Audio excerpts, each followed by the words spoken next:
సుమాంజలి, ఉగాది రోజు పంచాంగ శ్రవణం విశిష్టతను చెప్పబోతున్నాను. ఉగాది నాటి ముఖ్యాంశాల్లో పంచాంగ శ్రవణం అనేది చాలా విశిష్టమైనది. తిథి, వారం, నక్షత్రం, యోగం, కరణం అనే 5 అంగాలు కలదు కనుక దీన్ని పంచాంగము అని అన్నాం. ఉగాది నాడు ఆ సంవత్సర పంచాంగాన్ని మహావిష్ణువు స్వరూపముగా భావించి పూజించాలి. పిదప సాయంకాలం పంచాంగ శ్రవణం చేయాలి. పంచాంగములో 5ంటికి ప్రయోజనాలున్నాయి. 1. సంపద కోరేవారు తిథి విషయమే జాగ్రత్త వహించాలి. 2. దీర్ఘాయువు కోరేవారు వారం విషయంలో జాగ్రత్త వహించాలి. 3. పాపాల నుండి విముక్తి కోరేవారు నక్షత్ర విషయంలో జాగ్రత్త వహించాలి. 4.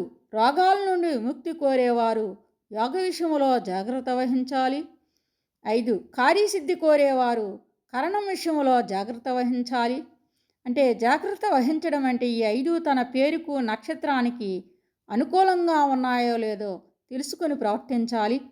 జీవన ప్రమాణంలో ఒక సంవత్సర కాలంలో మున్ముందుగా వచ్చే ప్రకృతిలోని మార్పులను, ఖగోళంలోని మార్పులను గ్రహించి అందుకు తగిన శాస్త్రము చెప్పిన విధి విధానాలను ఆచరించి జీవన మార్గాన్ని సుఖతరము, సులభతరముగా చేసుకొని పురోగమించడానికే సంవత్సర ఆరంభంలో పంచాంగ శ్రవణం ఒక ప్రధాన కర్తవ్యముగా చెప్పబడినది.